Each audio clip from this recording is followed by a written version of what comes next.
What's up guys? My name is Japsy, your pogging crush.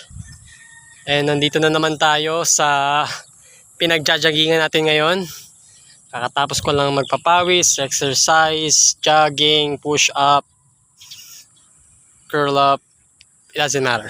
As long as nagpapawis tayo, we're good to go. And nandito na naman tayo sa magandang tanawin. I'm not sure what's the name of this.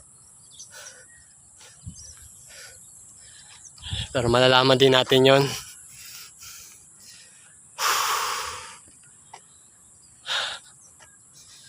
So today, I'm not sure.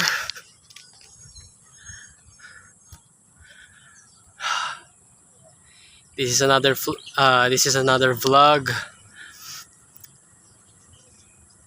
Di ko alam kung masasabi ba tong vlog na to o hindi. Pero since we're using webcam and telling some stories, I think that's already vlogging. Pero this is only for my as I mentioned, like record lang, personal use. Pero kung may manonood, at least kung may maayos man kayo naririnig sa akin, nakakatulong ako.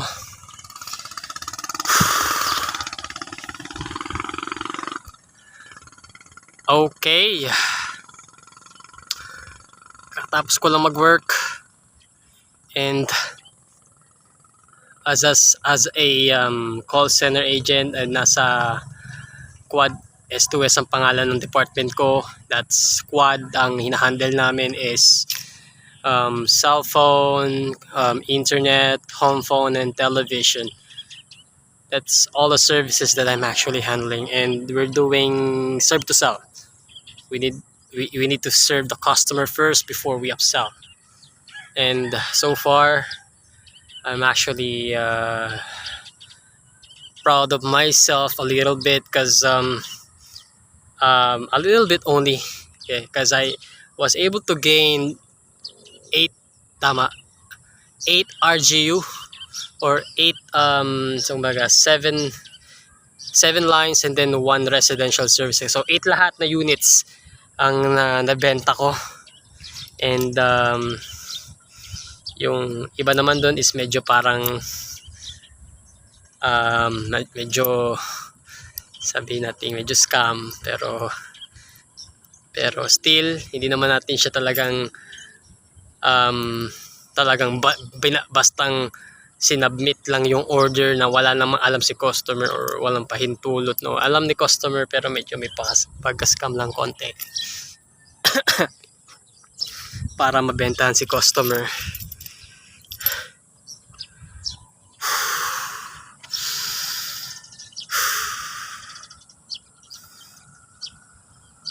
So far, siguro sure ano pwede natin pag-usapan ngayon, pero okay, ang pwede natin pag-usapan ngayon is regarding what you're doing every day, which is working.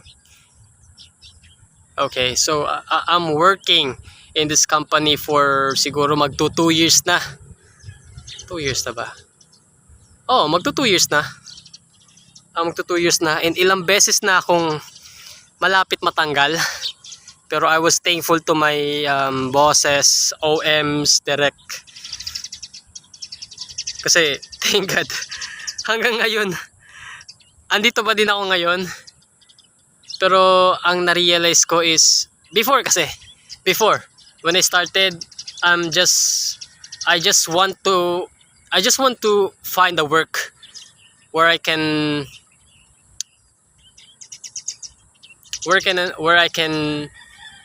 like get my yung funds, necessities, or mabili lang yung mga kailangan or para makasurvive. And as the time goes by, tinake advantage ko. You see, si Quantrix, may mga OT sila noon, mga mataas na promotions na mga, for example, 600 per hour, pero ngayon medyo parang nawala na yon. Hindi lang, medyo nawala talaga, and medyo pinababa nila yung ganong promotions. OT siya, na for example, nag-OT ka after shift or sa day off mo, nag-OT thank you, OT R dot ka, R dot, ang kikita mo 600 per hour. So let's say nasa mga 6-6, kung 12 hours ka magtatrabaho, nasa 6,600 ang makukuha mo, plus yung regular is nasa 7,000. Malaki yun dati, pero ngayon medyo mababa na, siguro dahil sa migration from quad, from, parang binili siya ni Nordia, kaya siya naging, siguro yun nga, kailangan din nila mag-save ng money. Okay na rin siguro yung mga balitang pinakalat nila na magandang Quantrix. Pero still maganda pa din yung Quantrix, kasi hanggang ngayon buhay pa din ako. And ayan ang nag-save sa akin sa mga gastusin araw-araw. Kahit pa, hindi naman nako-cover lahat, pero hindi talaga yung total zero. Total zero ang salary ko. Pero may time din na na-take advantage ko yung mga ganun promotion and referral. And yun nga, to cut in short, that after nun is sobrang na-burnout ako. Sobrang na-burnout ako sa palagi araw-araw na ginagawa, and I was really burnout. Stress din sa bahay. So ang nangyari, I was really broken during that day. Pero nagpapasalamat ako dahil siguro na-experience ko yung ganong hirap sa buhay ko, burnout sa utak, tapos pagod, walang masyadong tulog, tapos kailangan mo pa rin mag-exert ng force, maga kahit parang namumutla ka na, you need to move. And because of that, actually naging ganito ako, mas lalo akong lumakas, mas lalo akong tumapang, and parang na-realize ko yung word ko, kung gaano kamahal, wow. But yun nga, my point is, alam ko na kung anong word ko, and hindi yun mababayaran ng kung sino-sino. And I was able to hone up myself into a better person. Pero sa yung ibang mga tao ang sinasabi sa akin, nagbago ka na, mas lalo ka sumasama. I didn't stop. I'm pursuing what I want, or what the personality I am, or characteristic that I am today. Pinush ko. Kahit sinasabi nila nagbabago, lagi masama ako. No, I'm going to do it anyway. Nothing can stop me. Only thing that who can stop you is myself. And let's say God as well. And yun nga, sobrang na-burnout ako. Sobra talaga, and it's sobrang sakit talaga. Hindi ko ma-explain lahat, pero sobrang pagod. Pero yun nga, nahunap ako ng experience na yun. Pero ngayon, what I realize is, during that time din pala is, parang sinasabihan ko yung sarili ko na, wag na, mag-resign ka na, mag-business ka na lang. Wala pa nga akong kapital. Mag-business ka na lang kasi ginagawa kang alipin ng company. Piniperahan ka lang ni company, yung worth mo sa or job na ginagawa mo sa kanila, hindi naman worth this much. Ganun ang mga ginagawa sa sarili ko. Pero during that time, what I'm trying to do is I'm trying to escape. I'm trying to escape for that. And buti na lang, hindi ko tinuloy yung bagay na yun. Kasi, natuto na akong mahalin yung trabaho. It's actually not trabaho itself. It's actually loving yourself. And, getting yourself used in how to be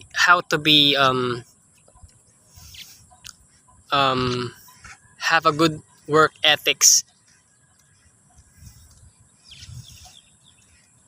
pagdating sa trabaho.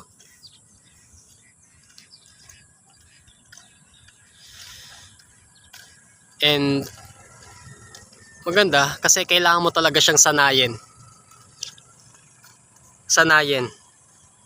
Kasi kung halimbawa na umalis ka sa trabaho, kasi ang ginagawa ko is I'm making the company like my own company.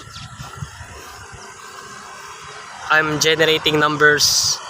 It feels good na nakakapag-contribute ka, nakakapag-generate ka ng more numbers.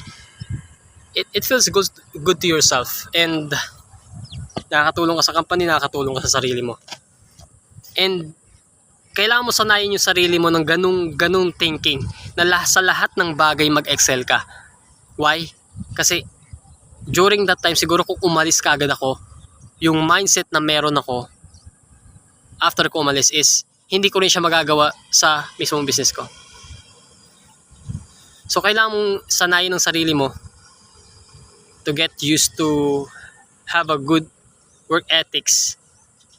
Pero masasabi naman, alam ko, may good ethics ako kasi kahit paano nagagawa ko yung trabaho ko and nakakapag-generate ako numbers kahit medyo a little scam, sweet talk. It's actually part naman.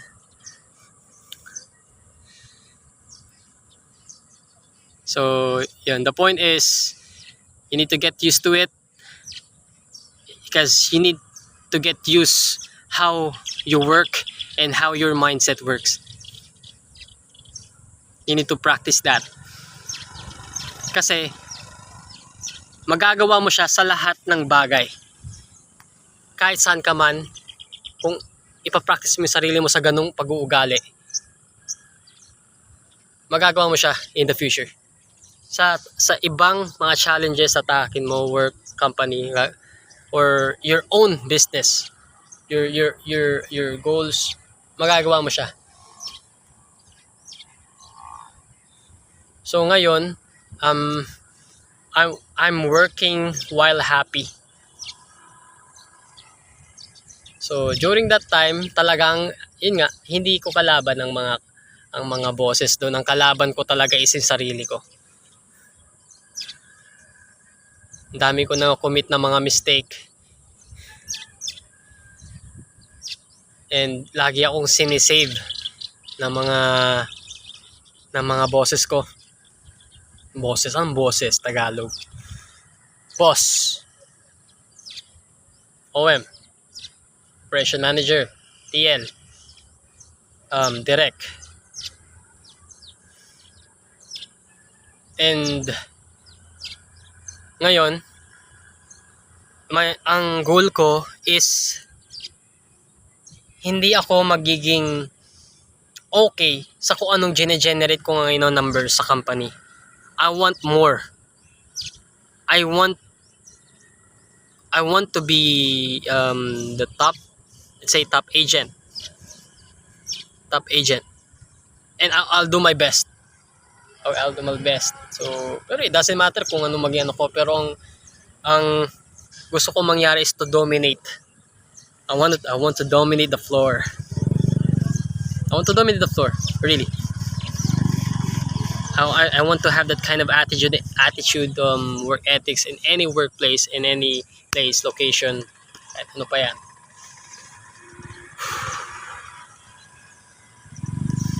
And yun, ayun ang na-realize ko pagdating sa work, sa trabaho.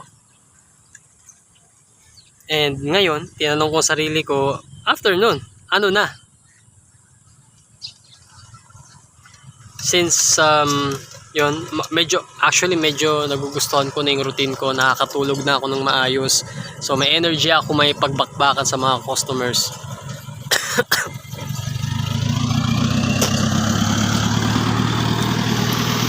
So I'm still going to continue what I'm doing right now, and after nun mag-a-add ako ng another routine na mas mag-i-improve pa sa sarili ko, sa work ko, and at skills na magagamit ko in the future. Kasi nga, ang number one in success is you need to upskill yourself. Invest time in yourself, upskill yourself, be consistent, be disciplined, and do it every day, which is consistency, and success will just follow you anywhere. Just love the process, love the step that you're doing it every day. Yun nga, there's no shortcut. You need to experience pain. You need to experience pain. Sabi ko, kung ano man mangyari, kung meron man akong nagawang mali sa trabaho ko, I'll face it. Kasi kung halimbawa takot ka, hindi ka mag-i-improve. You need to face it and conquer that. Kailangan mong labanan. Kailangan mong malagpasan or harapin yung mga challenges, pain na experience mo. So I think that's pretty much it lang naman for today. So I will do this every day. No excuse.